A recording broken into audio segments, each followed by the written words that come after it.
Bien bonjour et bienvenue sur la chaîne Alcine French Plamo pour la review du kit donc de l'Aegis Gundam en version remaster, un kit qui je le rappelle date de novembre 2011.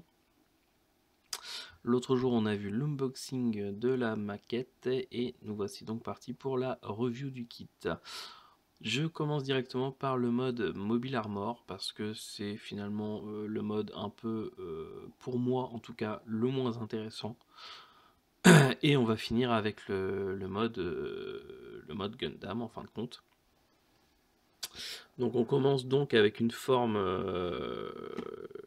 la forme qui sert au pilote à comment dire, naviguer dans les airs finalement. C'est un peu un mode avion.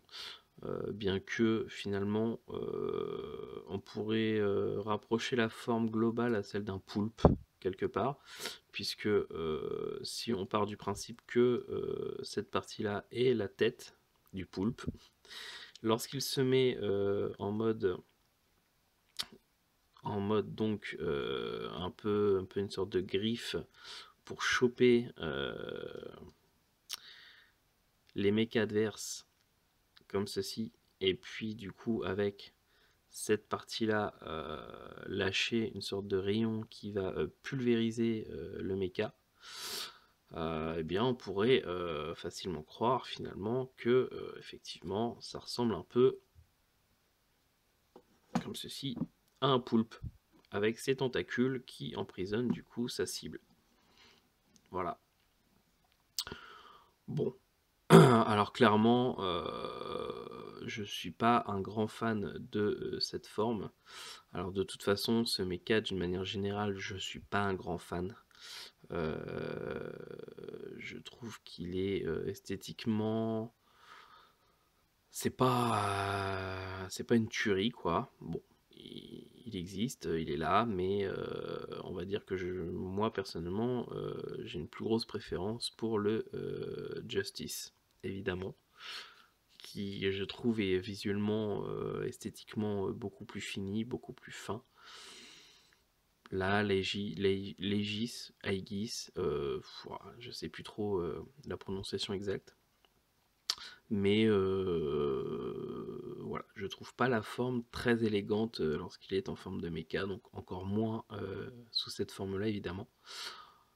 Ce que je vous propose tout de suite, c'est de le repasser en mode Gundam, pour que vous puissiez voir un peu le résultat final du mecha une fois la maquette montée, mais pas peinte. Allez hop, c'est parti.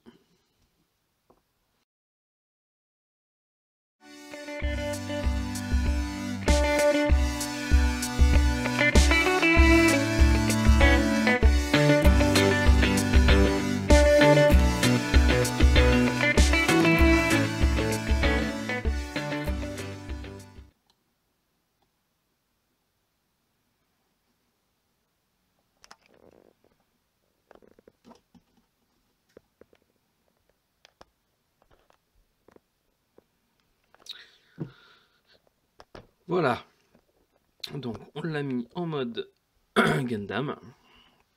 Donc comme vous pouvez le voir, l'arme tient difficilement dans la main. Bon, bah c'est comme ça. Et puis voilà. Donc faut quand même un certain temps pour le retransformer du coup du mode Gundam au mode Mobile Armor. Mais dans l'ensemble, ça se fait quand même assez facilement une fois qu'on a bien compris les étapes. La maquette est quand même assez solide au niveau des articulations et au niveau de la transformation, elle est assez bien pensée, faut quand même le reconnaître. Après voilà, moi j'accroche pas au design de ce mecha, clairement. Je le réalise parce que voilà, j'ai très envie d'avoir la collection complète des mechas de la série Gundam Seed et Gundam Seed Destiny, mais bon, voilà. C'est pas. Alors, il y a quand même des choses que j'aime bien, au niveau de toutes les parties un peu avec une couleur plastique un peu gunmetal que je trouve assez jolie et qui vont bien avec le rose le rose de couleur globale de l'armure. Mais au niveau des formes des pièces, je sais pas, j'accroche pas. Bon, c'est comme ça, c'est pas un drame non plus. Peut-être que vous, esthétiquement, vous aimez beaucoup, mais là, moi, par exemple, voilà, cette partie-là sur les pieds, je trouve ça totalement horrible. Bon. Bref, beaucoup de travail de préparation à faire sur cette pièce. Beaucoup de lignes d'assemblage à poncer sur ce modèle. On voit du coup que c'est un modèle des années... bah, il est pas si vieux que ça non plus, mais on voit que au niveau de la conception, c'est pas du tout récent, quoi. Au niveau des jambes, toute la ligne est vraiment... c'est trop visible. Au niveau des pieds également. Donc là, c'est vraiment impératif de faire un travail de collage et de ponçage ensuite pour faire disparaître ces lignes-là. Hein, par moment, ça m'arrive de ne pas le faire quand j'estime que visuellement ça n'a pas spécialement de sens et que ça gêne pas finalement le résultat global. Là, clairement, si je laisse comme ça, moi personnellement, je ne serais pas satisfait. Donc ouais, pas mal de boulot de préparation avant de faire la peinture de ce kit. Du coup, je vais m'y attaquer de suite après la fin de cette vidéo. Sinon, quoi de plus, vous avez une pièce supplémentaire qui est fournie pour vous permettre de mettre le kit sur une action base. Voilà.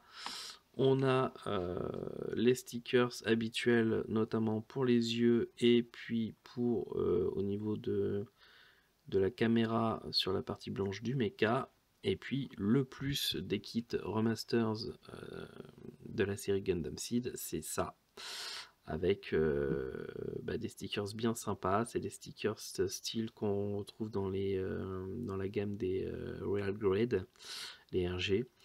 Et qui vont vraiment donner un plus, je pense, à cette maquette une fois qu'elle sera peinte. Et ça, c'est vraiment appréciable. Et c'est dommage qu'on n'en ait pas plus souvent avec les high grade.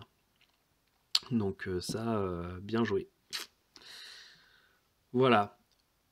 Au niveau de la maquette, comme on l'a vu, l'arme ne tient pas du tout dans la main.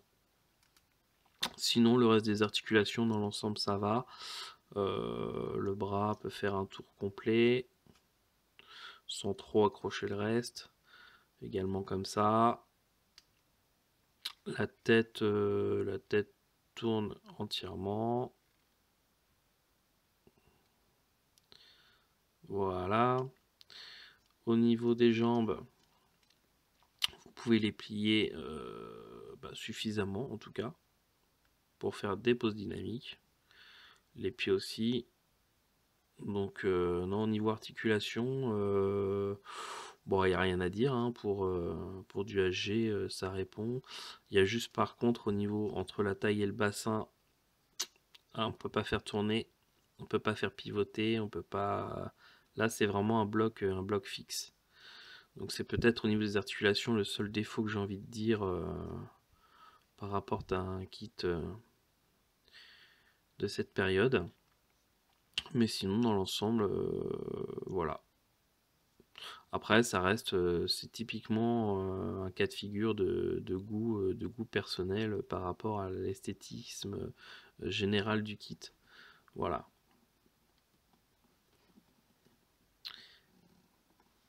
Je vais donc vous laisser sur ces images. Moi, je vais attaquer le travail de préparation. Je pense que j'en ai pour un petit moment avant de pouvoir attaquer la peinture. Dans tous les cas, je ne pense pas que j'aurai fini ce kit avant les fêtes de fin d'année. Donc vous verrez sûrement ces images, je pense, courant début janvier, voire mi-janvier. J'espère que vous avez passé de bons réveillons, que vous avez été bien gâtés à Noël. Je vous souhaite une bonne année 2019 à vous tous. Et puis j'espère que ces vidéos vous plaisent. Si c'est le cas, n'hésitez pas à mettre un petit pouce bleu, pardon. Si ça vous plaise pas, et ben mettez un pouce rouge, vous avez le droit, c'est votre choix. Et puis si vous avez envie de suivre régulièrement les vidéos, et ben n'hésitez pas à vous abonner, moi ça me fera plaisir. Voilà, je vous dis à très bientôt. Ciao. Et voici donc le résultat final du Montel monté, peint et verni. Voilà, donc parfois certains modèles, lorsque je les peins, je les trouve très sympas ensuite. Là vraiment ce modèle, il n'y a rien à faire, j'accroche pas du tout, il me plaît pas. Alors effectivement une fois que c'est peint et puis du coup avec les stickers fournis avec, c'est moins pire. Mais non, il n'y a rien à faire, c'est vraiment une question... c'est vraiment sur le design global du mecha que bah, j'accroche pas. Voilà. Alors c'est pas très grave, de toute façon, il fallait que je le fasse. Il est fait. Et puis voilà, au moins maintenant sur celui-là je suis tranquille, il est réalisé, je vais pouvoir passer à autre chose. Voilà, on va arrêter de le faire tourner. Hop.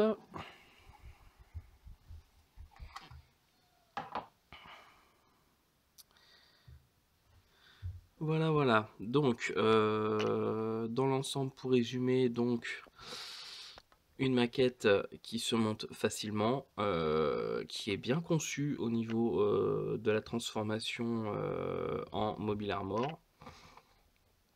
Et puis quelques pièces un peu fragiles quand même hein, au niveau de l'assemblage. J'ai deux trois petits picons assez fins qui ont cassé lorsque du coup j'ai dû le démonter après le montage à blanc pour pouvoir passer à la peinture. C'est très très rare que ça m'arrive, mais en tout cas sur ce modèle là ça m'est arrivé. Il y a eu pas mal de travail de préparation aussi pour faire disparaître des lignes de jonction entre les pièces, notamment au niveau des jambes, des pieds par exemple. Et puis deux trois autres choses ailleurs. Alors j'ai pas été très loin au niveau de la finition, c'est-à-dire que généralement une fois que le modèle est peint, je rajoute des petites choses sur les armes, ou je rajoute quelques points d'alu, par exemple sur les canons au niveau de la tête ou des choses comme ça. Là vraiment j'ai rien fait parce que ce modèle ne m'emballait vraiment pas, j'ai pas envie de passer des heures dessus, j'ai envie de vraiment passer à autre chose, donc voilà, je l'ai peint, je l'ai verni, je l'ai fait quand même avec soin et puis de façon sérieuse. Et puis voilà quoi, au final, j'ai fait quelques changements au niveau du guide des couleurs, à savoir que tout ce qui est au niveau des lames au niveau des pieds et des bras, c'est-à-dire voilà, les lames qui sont là, je les ai peints en argent X11 Tamiya, histoire de varier les teintes par rapport au gunmetal de la frame. Et puis voilà quoi. Sinon rien de particulier. Un kit, voilà, un kit qui quand même s'il n'est pas de, c'est pas, il fait pas partie des kits récents, il est quand même assez bien conçu, assez bien fichu, pas trop de mauvaises surprises, hormis effectivement comme d'habitude les armes qui tiennent mal dans les mains sur ces types de mains en tout cas. Mais bon, comme généralement une fois que c'est peint et verni, ça rajoute un peu d'épaisseur et du coup ça tient beaucoup mieux. Voilà, là par exemple, vous voyez, ça ne se part plus du tout. Donc un modèle terminé, que je suis content d'avoir fini pour pouvoir passer à autre chose.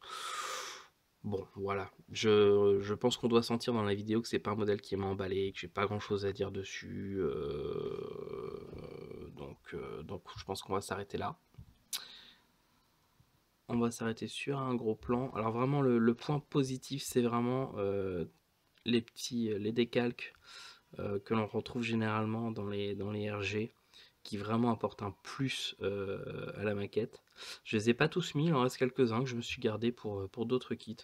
J'ai trouvé que ça servait à rien non plus d'en mettre une tonne, donc j'en ai mis deux sur chaque épaule, et puis j'en ai mis au niveau du bouclier. Voilà. On termine donc cette vidéo là-dessus. Si elle vous a plu, n'hésitez pas à mettre un petit pouce bleu. Si elle ne vous a pas plu, bah, mettez un pouce rouge, vous avez le droit, voilà. Si vous avez envie de de suivre régulièrement les vidéos et d'être prévenu lorsqu'une nouvelle vidéo sort, et ben n'hésitez pas à vous abonner. Moi, je vous dis à très bientôt. Nous sommes le 24 décembre, il est 18 h. Je vais aller me préparer pour le réveillon en famille. J'espère que vous aurez tous de jolis cadeaux au pied du sapin. Et je vous dis donc à très bientôt pour une nouvelle maquette qui commencera par donc un nouvel unboxing. Voilà, ciao!